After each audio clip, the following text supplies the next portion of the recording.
spend the morning after school drop-off with me in my housewife era, which is funny because before this I was in my TEDx era.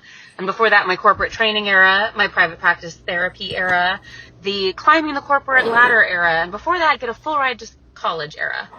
I have always been ambitious. In fact, one time a therapist asked me to name my core values, and my top one was ambition.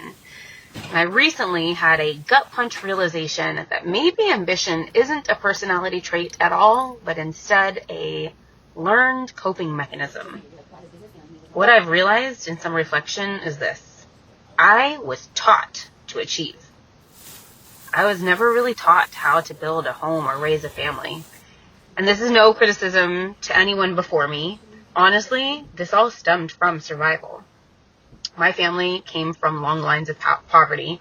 My dad enlisted in the military just like my mom's dad enlisted in the Air Force very young to support his family.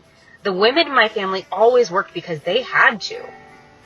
My mother became the first in her bloodline to earn a master's degree while raising children and working demanding jobs. My grandmother before her had my mom at 15 and prided herself on being a working woman instead of just a teenage mom.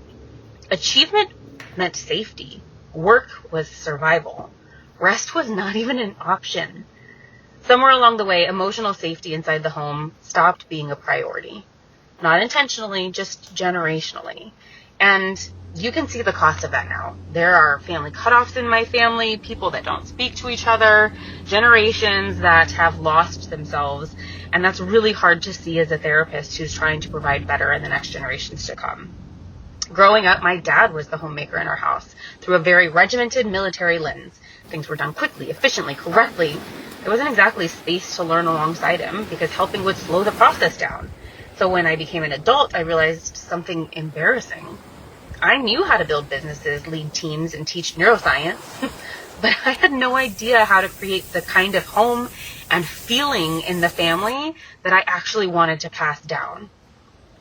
So lately I've been asking myself, if I truly care about helping mental health in America, why would I believe that the work starts on a stage instead of first starting in my own home? Because children don't leave our homes with our resumes. They leave with nervous systems, with emotional patterns.